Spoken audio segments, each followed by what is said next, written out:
आज का सच न्यूज के कार्यक्रम आपका पार्षद कैसा हो। कार्यक्रम में हमारे वरीय संवाददाता विजय सिन्हा ने वार्ड नंबर 17 से पार्षद पद के उम्मीदवार मोहम्मद इकबाल अंसारी से की खास बातचीत के दौरान इकबाल अंसारी ने कहा कि अगर वार्ड नंबर 17 की जनता मुझे वार्ड नंबर 17 से चुनाव जीत दिलाती है तो मैं वार्ड नंबर 17 में जो भी विकास के कार्य अभी तक नहीं हुए हैं उन सभी कार्यों को मैं पूरा करूंगा। नगर निगम की जितनी भी योजनाएं हैं, शिक्षा से लेकर रोजगार तक, मैं वार्ड नंबर 17 के घर तक पहुंचाने का काम करूंगा। मैं वादा नहीं, काम करूंगा। नमस्कार, मैं हूं विजय सिन्हा। आज का सच न्यूज के कार्यक्रम आपका पार्षद कैसा हो को लेकर आज हमारे साथ हैं वार्ड नंबर 17 से पार्षद पद के उम्मीदवार मोहम्मद इकबाल अंसारी जी। आइए इनसे जानते हैं कि क्या कुछ मुद्दे को लेकर इस बार चुनाव मैदान में है। इकबाल जी, क्या कुछ मुद्दा रहेगा इस बार चुनाव मैदान उतरे हैं?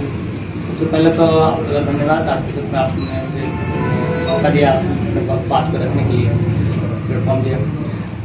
जो बात कर रहे हैं कि मुद्दा क्या रहेगा, मुद्दा जो हमारा समाज के जो इंफ्रास्ट्रक्चर है उसके लिए एक मुद्दा रहे। सबसे पहले तो हमारा शिक्षा है, स्वास्थ्य है, और यहाँ पर जो सड़क है, नाली है, और जितने भी निगम के जो प्रोजेक्ट्स हैं उसको धरातल पर उतारने का। जैसे बहुत सारा सिंगल विंडो सिस्टम क्रिएट करना का मेरा एक सोच है। जैसे अभी बर्थ सर्टिफिकेट, डेथ सर्टिफिकेट जो ऑनलाइन बनता है, सबको भी एक जगह केंद्रित करने के लिए, क्योंकि हर मोहल्ले में हर दिन कोई ये जो बर्थ सर्टिफिकेट है और डेथ सर्टिफिकेट है, आवासीय है, इनकम है, क्योंकि हर जगह कहीं ना कहीं पर इस सब डॉक्यूमेंट्स की जरूरत पड़ता है। इसका भी एक सिंगल विंडो सिस्टम बनाने का मेरा प्रयास है।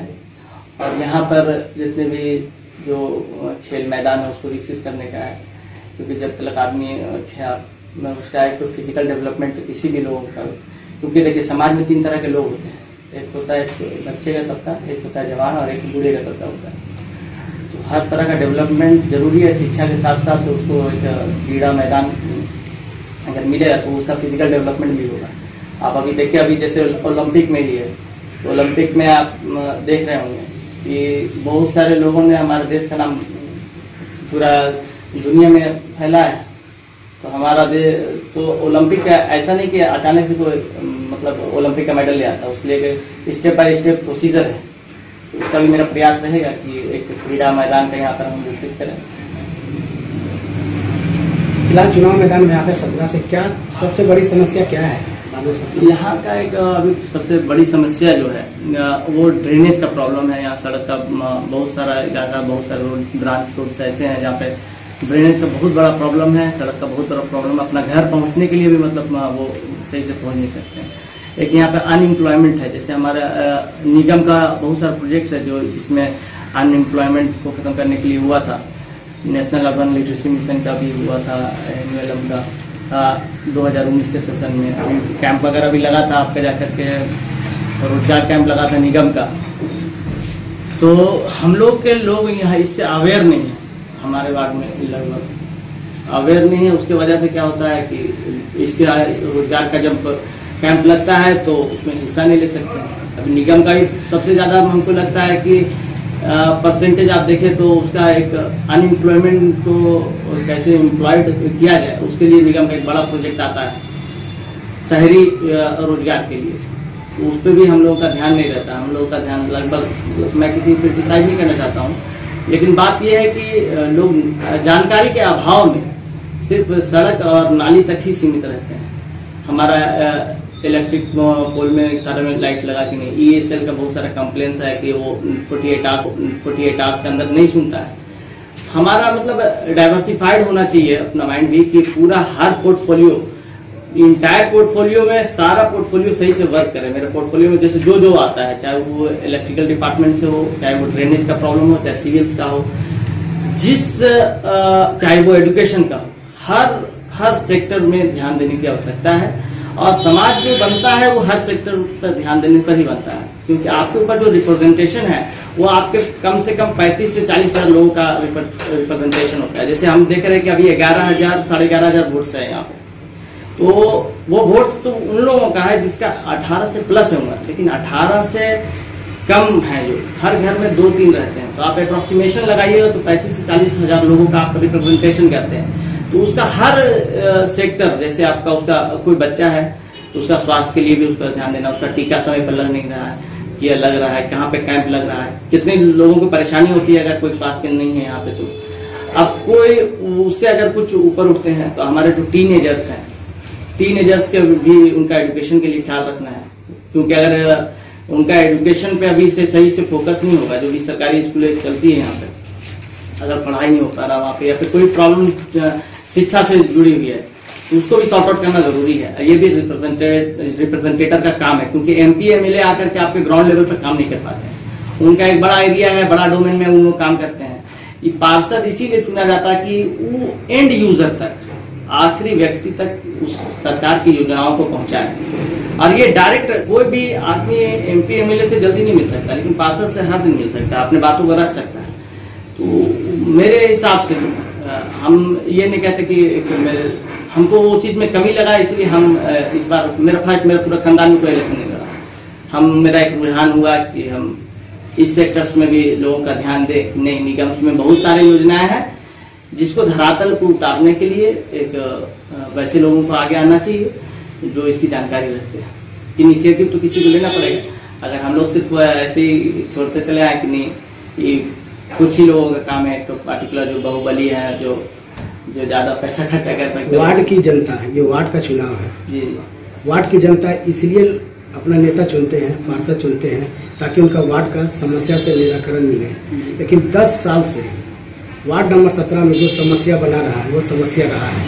अगर जनता को मौका देती है तो क्या समस्या का निदान हो पाएगा? मैं तो इसको बॉन्ड पेपर पे भी लिख के देने के लिए तैयार हूँ। और मेरा जो यहाँ पर मेरा रुझान है, वैसे तो हम इंजीनियर हैं और मेरा सोशल वर्क का शुरू से रहा है। AMT association of Muslim professionals of Bihar and Jharkhand का भी हम देखते हैं। तो मेरा शुरू से ध्यान रहा है कि आते हैं स्कॉलर्स, आते हैं रिसर्चर्स, आते हैं कि कैसे आइडियल गांव बना। देखिए, इनिशिएटिव लेने से हम ये अभी नहीं कह सकते हैं कि मतलब कितने दिन में होगा, लेकिन मेरा ये टारगेट है कि विद इन 5 ईयर हम इस वार्ड को एक आइडियल वार्ड बना करके लोगों को बताएं कि ऐसा वार्ड होता है। वार्ड काउंसिलर का ये काम है। वार्ड काउंसिलर सिर्फ इसलिए कि गद्दी संभालने के लिए। तो हम इसलिए यहाँ पर आए हैं कि हम लोगों को बता सके कि काम कैसे होता है, काम क्या क्या है। क्योंकि जिसको जानकारी नहीं है, और जैसे बोलते हैं अगर बाप दादा का खेत खलियान का जमीन जगह जतल नहीं पता रहता तो आदमी कोई ध्यान नहीं देता है, लेकिन जब पता चल जाता है आदमी को तो उसके लिए लड़ने के लिए तैयार रहता है। तो आज हमारे लोगों में वो अपना अधिकार जाना ही नहीं है अपना अधिकार, तो आज उसके लिए मांगा नहीं है।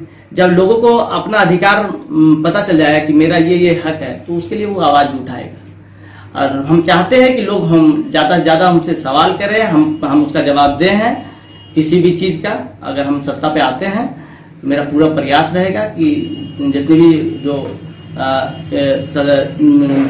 जो समस्याएं हैं, जो ग्राउंड लेवल का जो प्रॉब्लम्स है, उसको सॉर्ट आउट करें जल्द से जल्द। वार्ड नंबर 17 में एक ऐसा जगह है अमन सोसाइटी, जहां अभी तक सड़क का निर्माण नहीं हुआ है, नाली नहीं है, कचरा का अंबार लगा रहता है, निगम के अधिकारी वहाँ काम नहीं करते हैं। तो क्या लग रहा है, पार्षद प्रत्याशी आते हैं, अगर जनता मौका देती है तो क्या सड़क बन पाएगा वहाँ? बिल्कुल बनेगा। देखिए, बहुत सारा निगम का प्रोजेक्ट है जिसको मतलब बस डिले होता जा रहा है वो प्रोसेस में। कल भी मैंने जाके कमिश्नर साहब से डायरेक्ट मैंने बात किया था। कल भी सर बहुत सारे रोड के लिए, ब्रांच रोड के लिए दिया है, कुछ प्रोजेक्ट वहाँ पर पास हो गया जिसका टेंडर भी हो रहा है। तो और भी ब्रांच रोड के लिए हमने लेटर भी दिया था, लेटर शायद मेरे पास होगा भी, वो हम लेटर आपको बता देंगे, आपको दे देंगे उसका। तो वो सर बोले हैं कि हम और भी नापी करवाएंगे, क्योंकि जितनी भी सड़कें बनी हैं वो समझ लीजिए कि अभी 10% अमन सोसाइटी कंप्लीट नहीं हुआ है। गफ्फार कॉलोनी अमन सोसाइटी से पहले बसा है, उसमें भी बहुत सारी ऐसी सड़कें, जैसे Abdul Qayum College, Abdul Qayum Women's College जो है, वहां पर लड़कियां पढ़ती हैं, वुमेन्स कॉलेज है, जाहिर सी बात है। और वहां का सड़क ऐसा है कि आप पैदल चलेंगे तो गिर जाएंगे। वहां पे सड़क ऐसा है कि पैदल चलेंगे तो गिर जाएंगे। तो ये सब समस्या, इस समस्या का निदान होना बहुत आवश्यक है।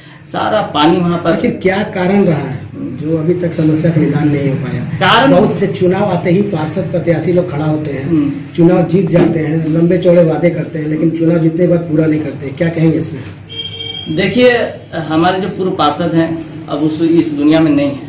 हम बहुत सारा चीज़ उस चीज़ को नहीं बताना चाहते हैं, कारण बहुत सारे हैं, समस्या तो मतलब हुआ ही है, लेकिन उसको क्रिटिसाइज करके कोई फायदा नहीं है। हम लोग एक नए सिरे से उठ करके नया कदम उठाना चाहते हैं और एक वार्ड को एक नई ऊंचाइयों तक पहुंचाने का एक संकल्प लेकर के हम यहाँ पर खड़ा हो। मेरा यहाँ पर खड़ा होने का एक शौक नहीं है कि हम लोग शुरू से इस वार्ड में मुझे बहुत इज्जत से रखते हैं, बहुत मान सम्मान से रहे हैं, और मेरा ये संकल्प है कि हम इस वार्ड को एक आइडियल वार्ड बनाएं। जिस तरह आज हिबरे बाजार को लोग देखने के लिए आते हैं, महाराष्ट्र का एक गांव है छोटा सा, वहां पर आज हर कोई एम्प्लॉयड है। हर घर के जो था खपड़ा वाला घर था, आज सब घर ढलाई वाला है। हर घर के आगे आपको ट्रैक्टर और स्कॉर्पियो मिलेगा। और लोग वहाँ जितने भी गांव के लोग थे, सारे का सारा लोग गांव आ गए हैं। गांव में ज्यादा विकसित होता, वहां पर आपका देखिए, हम लोगों को मालूम नहीं कि शहर में बायोफ्लॉक का कार्य होता है, मत्स्य पालन का।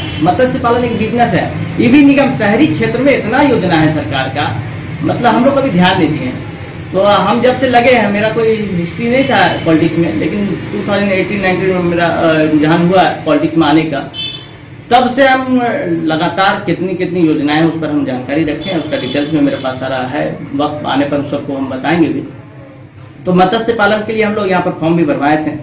इसका क्लासेस होता है, वो रांची में, धनबाद में 7 दिन का ट्रेनिंग कैंप चलता है। उसके बाद फिर गवर्नमेंट की तरफ से इसमें बीज भी दिया जाता है, बायोफ्लॉक लगाया भी जाता है, जो रोजगार का एक बहुत बड़ा जरिया है।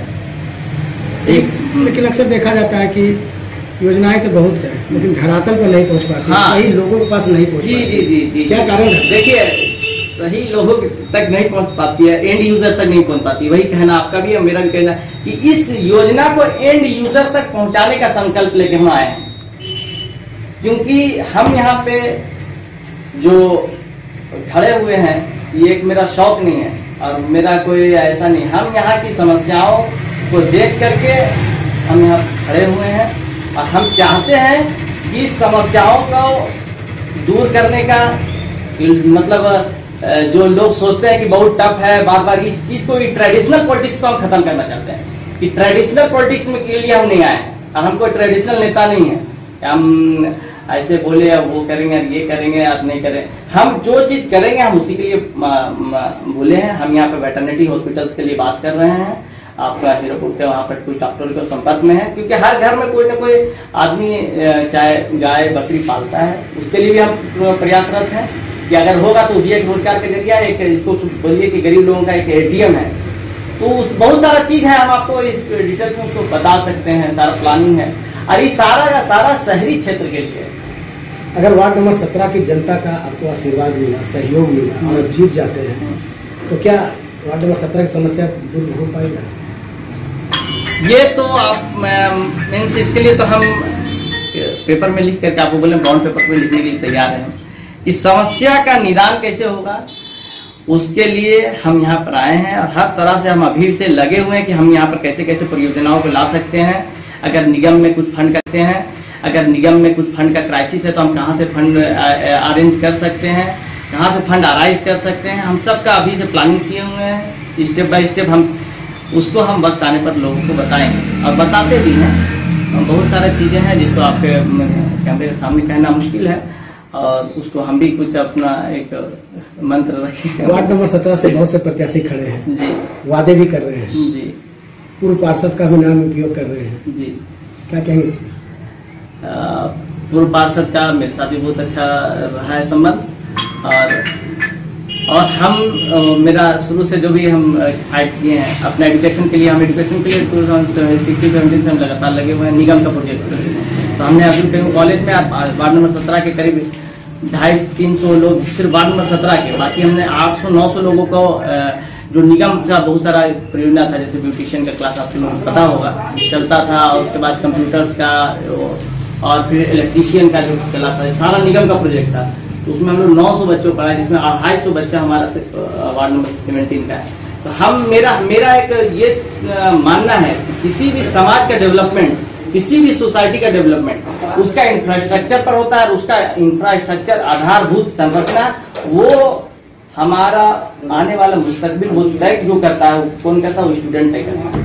तो उस एजुकेशन को हम लोग बढ़ावा दे करके एजुकेशन में ऐसा कर देना है हमारे वार्ड को कि लोग यहाँ से भी बड़े बड़े ओहदों को पाने वाला बने, IAS IPS यहाँ पर से भी निकले और वो एक नई ऊंचाई तक वो भी पहुंचाए हमारे वार्ड को।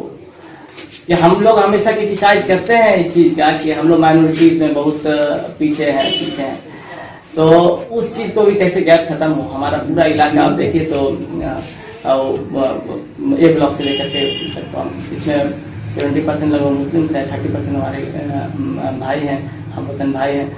तो हम लोग का मेरा उधर ही मेरा बचपना गुजरा है, शिशु निकेतन में पढ़े हैं। तो हम लोग देखे कि हमारा जो वार्ड नंबर 17 बहुत मतलब एक लोअर इनकम सेक्शन है पूरा वार्ड में। आप देखिएगा इस लोअर इनकम सेक्शन को हम चाहते हैं कि यहाँ पर से सब लोगों का नाम लाल कार्ड से कट जाए और वो एक अपग्रेड हो जाए और वो बिलो पॉवर्टी लाइन से खत्म होकर के एवो पॉवर्टी लाइन चले जाए।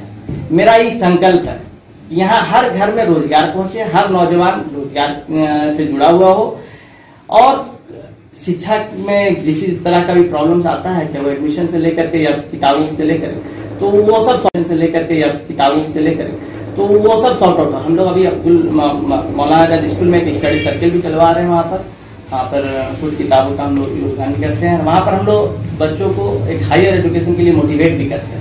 क्या अपील करेंगे वार्ड नंबर 17 की जनता को? अपील क्या करना चाहेंगे? अपील तो मैं ये करना चाहता हूँ कि आप किसी को भी वोट दीजिए, आप जिसको भी वोट दीजिए एक अपना पैरामीटर तय कीजिए, एक मापदंड तय कीजिए। उस मापदंड के आधार पर कहिए कि वो आपके बातों को उस पटल पर रख सकता है कि नहीं, जिस पटल पर वो फैसला होता है उसका परियोजना का, वो बात आपका पहुंचा सकता है कि नहीं लोगों तक। और जो आपकी बातों को उस जहां पर सारा समीकरण बनता है पूरा वार्ड में किस तरह कैसे योजना आएगा और कैसे कौन योजना कहाँ पहुंचेगा, उस योजना के लिए लड़ सकता है कि नहीं और ला सकता है कि नहीं, इसकी एबिलिटी जिसके अंदर हो उसको आप वोट कीजिए और सपोर्ट कीजिए। क्योंकि जब तक हमारा वोटर्स अवेयर नहीं होगा, जागरूक नहीं होगा, अगर जब तक हम सिर्फ पैसे पर बिकने लगेंगे तब तक समाज का डेवलपमेंट नहीं हो सकता। इंडिविजुअल आदमी, व्यक्तिगत आदमी का तो बढ़ सकता है लेकिन पूरा समाज कभी नहीं बढ़ सकता है। इस पूरे समाज को बढ़ाने के लिए व्यक्तिगत तौर पर अपने बेनिफिट को, अपना रुझान को खत्म करना पड़ेगा कि हम तो 500,000 रुपया लेकर के मतलब खुश हो जाएंगे, लेकिन पूरा मेरा समाज उस 500,000 रुपए के चक्कर में करोड़ों रुपए का नुकसान होगा। तो हमारे समाज के डेवलपमेंट के लिए अपना व्यक्तिगत जो उसका बेनिफिट्स है उसको दबा देना होगा। व्यक्तिगत जो फायदा है उसको दबा करके समाज के हित के फायदे के लिए सोच करके आप वोट दीजिए। किसी को भी वोट दीजिए, समाज हित के लिए वोट दीजिए। लोगों को जोड़ने वाले को वोट दीजिए, लोगों को तोड़ने वालों को वोट मत दीजिए। आपके सोच को लेकर आज का सच न्यूज की तरफ से आपको बहुत बहुत धन्यवाद। तो हमारे साथ थे वार्ड नंबर 17 से पार्षद पद के उम्मीदवार इकबाल अंसारी जी। इनका साफ तौर पर कहना है कि अगर वार्ड नंबर 17 की जनता का मुझे सहयोग मिला तो मैं वार्ड नंबर 17 को एक सुंदर वार्ड बनाकर दिखाऊंगा। जो कार्य अधूरे रह गए उस कार्य को पूरा करूंगा। जो अधिकारी काम नहीं कर रहे हैं उनसे काम करवाऊंगा। अगर नहीं करेंगे तो उनका तबादला के लिए मैं आगे अधिकारियों तक पहुंचूंगा। अपने सहयोगी संवाददाता दीपक परमानी के साथ विजय सिन्हा, आज का सच न्यूज, धन्यवाद। क्वालिटी ओवन फ्रेश, जो बच्चों की सेहत से करे प्यार, वो क्वालिटी ब्रेड से कैसे करे इनकार। हमारा पता है आरा मोड़, railway gate number 1, Dhanbad. Mobile number 70040675